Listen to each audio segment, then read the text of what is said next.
दोस्तों आज की वीडियो में काफ़ी डिटेल में अपन बात करने वाले हैं। सबसे बड़ी तो बात यह है कि भैया अब यूसीसी लागू होने वाला है। जी हाँ, इसको कोई रोक नहीं सकता।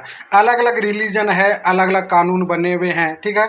लिंग जेंडर में भेदभाव बहुत सारा होता है, सभी को पता है। मैक्सिमम आप एनसीआरबी के आंकड़े उठा के आप देखते होंगे तो 85% मामले झूठे पाए जाते हैं। लेकिन अब इनका सॉल्यूशन आ चुका है पूरी तरह से, यूसीसी।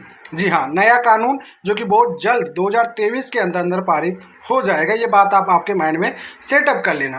देखिए दोस्तों, यहाँ पे अभी लॉ कमिश्नर ने इसके बारे में मांगा था। मोदी सरकार का ये बहुत बड़ा फैसला भी है कि भैया आप अपना अपना जो रिलीजन है, उनके जो भी मुखिया हैं, जो सब कुछ अपना अपना ओपिनियन दे सकते हैं। क्या क्या इसमें चेंजिंग किया जाएगा, क्या क्या नहीं किया जाएगा, सब चीज़ों को मद्देनजर रखते हुए ऑनरेबल सुप्रीम कोर्ट भी कई बार बोला है कि भाई यूसीसी की बहुत ज़्यादा ज़रूरत है। तो इसमें मेजर क्या क्या परिवर्तन होने वाले हैं, ये चीज़ें आपको मैं बताने वाला हूँ।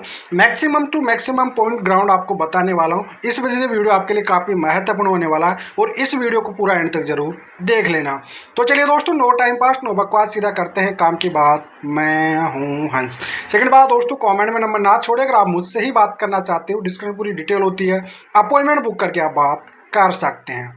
देखो दोस्तों, यूसीसी आपको सबको पता होगा, यूनिफॉर्म सिविल कोड। जी हाँ, देखो, समान नागरिकता का समान कानून, भारत में एक कानून। अब से पहले ये गोवा में लागू है ओनली फॉर। जी हाँ, आपको पता होगा कि गोवा में यूसीसी लागू है ऑलरेडी से, लेकिन अदर स्टेट में कहीं भी लागू है, अदर कहीं जगह भी लागू नहीं है, लेकिन अब सभी जगह लागू होने वाली है। अब देखिए, इसकी सिंपल भाषा में आप समझोगे तो यूसीसी में कौन कौन से ऐसे लॉ आते हैं, आपको ये सबसे पहले ये चीज़ समझना बहुत ज़रूरी है दोस्तों।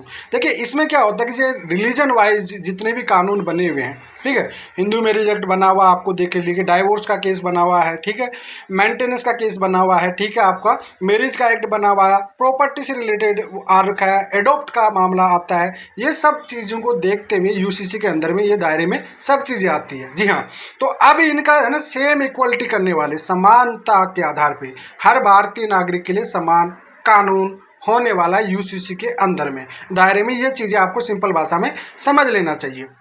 अब बात करते हैं यहाँ पे क्या क्या चेंजिंग हो सकता है।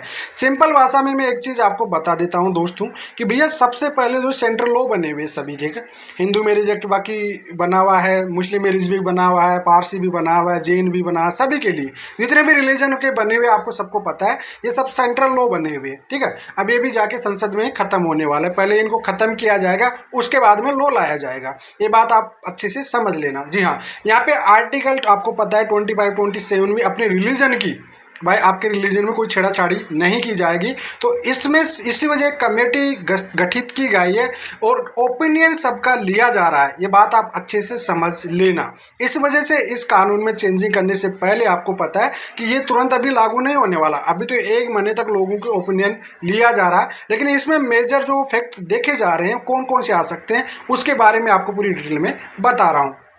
सबसे पहले देखिए, इसमें जेंडर में जो भेदभाव होता है पति और पत्नी में, देखिए, चाहे वो हस्बैंड हो, चाहे वो वाइफ हो, किसी भी से, चाहे वो लिव इन रिलेशनशिप में रहने वाले हो, चाहे वो एडल्ट पर्सन हो, कहीं ना कहीं से आज तक आपके लोगों को ये लगता होगा कि साहब कहीं ना कहीं महिला को ज़्यादा सपोर्ट किया जाता है, कानून ज़्यादा उसको सपोर्ट दिया जाता है। जी हाँ, कि चाहे वो शादी की शुदा का मामला हो, एडल्ट्री वाले, ये सब चल रहे हैं कानून आज की डेट पे। तो वो रिलीजन को भी लेके, धर्म को भी, जो रिलीजन है अलग अलग है, हिंदू मुस्लिम, इनमें भी कई सारे भेदभाव होते थे सभी में, ठीक है। तो इसको सबको खत्म कर दिया जाएगा यूसीसी के अनुसार। जी हाँ, अब किसी भी प्रकार से पति और पत्नी में भेदभाव नहीं होने वाले हैं। जी हाँ, जितने अधिकार पत्नी को मिलेंगे उतने ही अधिकार पति को मिलने जा रहे हैं। जी हाँ, ये बात आप अच्छे से समझ लेना। सबसे बड़ी खुशखबरी तो आप लोगों के लिए यही होगी कि भैया अब है ना, पत्नी का जो चलता था, झूठे ब्लेम लगाती थी, एनसीआरबी के आंकड़े आते थे कि आए दिन आपको 80%, 85% झूठे मामले थे, ये सब पूरी तरह से खत्म होने वाले हैं। जी हाँ, तो मतलब जेंडर में किसी भी प्रकार से कोई भी भेदभाव नहीं किया जाएगा। ये बात आप अच्छे से समझ लेना।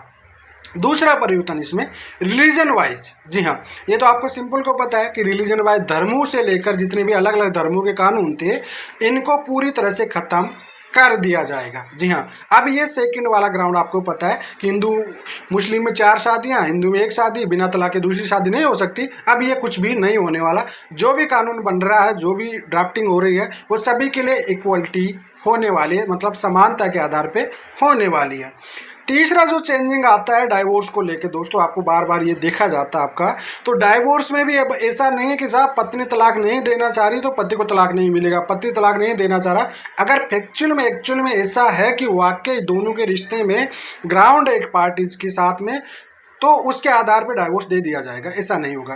मेंटेनेंस को लेकर दोस्तों अगला जो फैक्ट आता है सबसे ज़्यादा मेंटेनेंस को लेकर, कि साहब पत्नी बिना कारण से मेंटेनेंस ले लेती है, ठीक है। तो अब ऐसा नहीं है, ये तो पहले आपको पता है कि सेक्शन हिंदुओं के लिए था खास करके ये, कि सेक्शन 24 के आधार पे 1955 की धारा 24 ये कहती थी कि अगर पत्नी अच्छा कमाती है तो पति उससे मेंटेनेंस ले सकता है, लेकिन अलग रिलीजन के लिए नहीं था, ये ओनली हिंदुओं के लिए था दोस्तों। तो इस सिचुएशन में अब अगर पत्नी ही मेंटेनेंस ले सकती है तो पति भी मेंटेनेंस ले सकता है। जी हाँ, अगला चेंजिंग आपको और बता देता हूँ कि बाय चांस पति की मौत हो जाती है, उसके बाद उसकी जॉब वगैरह लगती है, वो आपको पहले क्या करते थे कि पत्नी जॉब करने के बाद दूसरी शादी कर लेती थी इसमें, लेकिन अब ऐसा नहीं होने वाला। इस पे पति के माता पिता का सेम इक्वलिटी राइट होने वाला है। उसी प्रकार से अगर पत्नी की मौत हो जाती है, पत्नी जॉब करती है, तो अगर पति को जॉब मिलती है उसकी, तो उस सिचुएशन में भैया उसको पत्नी के माँ बाप की जिम्मेदारी भी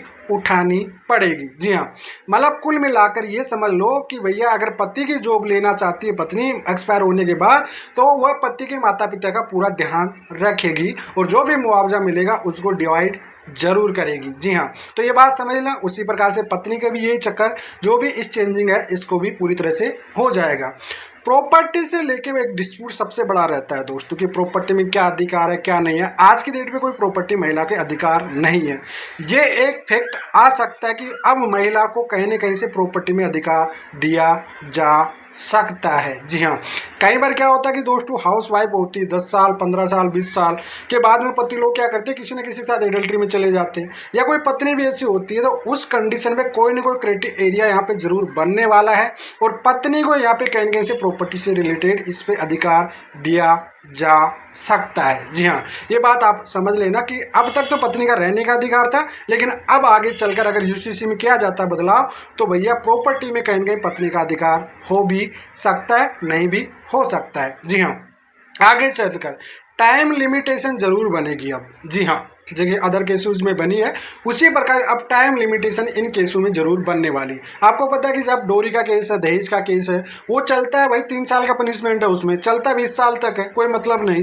अगर आप एक केस को पनिशमेंट जिसकी 3 साल है, उस केस को आप जलकर 10 साल लड़ रहे हो, 20 साल लड़ रहे हो, क्या फायदा है। तो कहीं न कहीं से यूसीसी को देखते हुए अब इन केसों में एक टाइम लिमिटेशन बनी जाएगी कि भैया इन केसों का आपको 1 साल के अंदर या 2 साल के अंदर इनकी सुनवाई होनी चाहिए और जल्दी से जल्दी केसों को खत्म कर देना चाहिए। जी हाँ, यहाँ पे देखिए यूसीसी में एक चीज़ है कि पति पत्नी के माता पिता का बहुत इंपॉर्टेंट ध्यान रखा जाएगा। जी हाँ, पत्नी की अब पूरी जिम्मेदारी होने वाली है सास ससुर की, और पति की भी पूरी जिम्मेदारी होने वाली है अपने सास ससुर की। जी हाँ, तो अब इसका है ना बहुत ज़्यादा दिक्कत क्रिएट होती है, क्योंकि ये कहाँ पे दिक्कत क्रिएट हो रही है मैं आपको बताता हूँ। सबसे बड़ी बात ये होती है जब हस्बैंड वाइफ दोनों कहीं न कहीं से जॉब करते हैं और वहाँ पे सैलरी को लेकर डिस्प्यूट का मामला आता है। अब तो यहाँ पे भैया ये मामला सेटल किया जाएगा कि भैया अब अगर पति है पत्नी कमा रहे हैं दोनों, तो कहीं ना कहीं से अगर पति माँ बाप का ध्यान रख रहा है तो पत्नी के माँ बाप का ध्यान रखना भी बहुत जरूरी होगा। जी हाँ,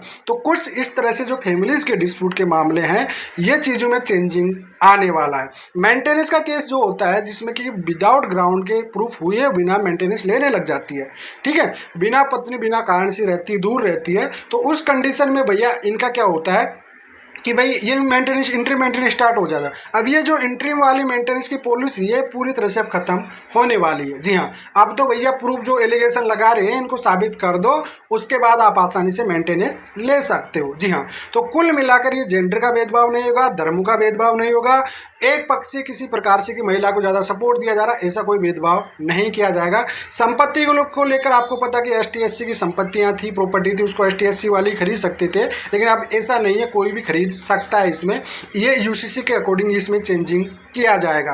तो ये दोस्तों काफ़ी सारे चेंजिंग होने वाले हैं और ये काफ़ी लोगों के लिए अच्छे भी हैं, काफ़ी लोगों को इसका खिलाफ भी जा रहे हैं, लेकिन मैक्सिमम 85% लोग चाहते हैं कि इंडिया में यूसीसी आ जाना चाहिए। कुछ लोगों की तो ये भी ओपिनियन रहता है कि भैया यूसीसी तो बहुत पहले ही आ जाना चाहिए था भारत में, लेकिन अब ये मोदी सरकार लाने जा रही है और ये इसका पूरा ड्राफ्ट तैयार होता जा रहा है। अब से पहले कम से कम 2 से 2.5 लाख लोगों का ओपिनियन जा चुका है इसमें, और लोगों की अभी इसमें राय ली जा रही है, अपना अपना ओपिनियन लिया जा रहा है। अलग अलग रिलीजन के जो भी है, उनके जो भी मुखिया होते हैं, उनके बारे में जितनी भी संस्था होती है, अलग अलग रिलीजन, उनके बारे से बात किया जा रहा है। देखिए इसमें क्या होता है कि कोई भी वायलेंस नहीं होना चाहिए किसी भी रिलीजन का। इस चीज़ को भी आर्टिकल आपको राइट देता है 25-26 के तहत, ठीक है। तो इसमें पूरा सोच समझ कर बना जाएगा, लेकिन ये है ना स्ट्रक्चर, जितना भी यूसीसी है आप सोचते हो कि अभी लागू हो जाएगा, ऐसा नहीं है। ये 2024 तक लागू होगा, ये सोच लो। अभी तक तो देखिए जितने लॉ है ना, ये वापस संसद में जाके खारिज होंगे। ऐसा नहीं कि तुरंत यूसीसी लिया है, इनको खत्म कर दिए, ऐसा प्रोसेस नहीं होगा। पहले इन कानूनों को पूरी तरह से खत्म किया जाएगा और उसके बाद में और जो यूसीसी वाले कानून है उनको लागू किया जाएगा संसद में। तो उम्मीद करता हूं दोस्तों आपको जो चेंजिंग होने वाले मेजर पॉइंट वो मैं पूरी डिटेल में आपको बता दिया हूं। फिर भी अगर आपके कोई सवाल जवाब है तो कमेंट में आप छोड़ सकते हैं। फिलहाल आज के लिए इतना ही। जय हिंद, वंदे मातरम दोस्तों।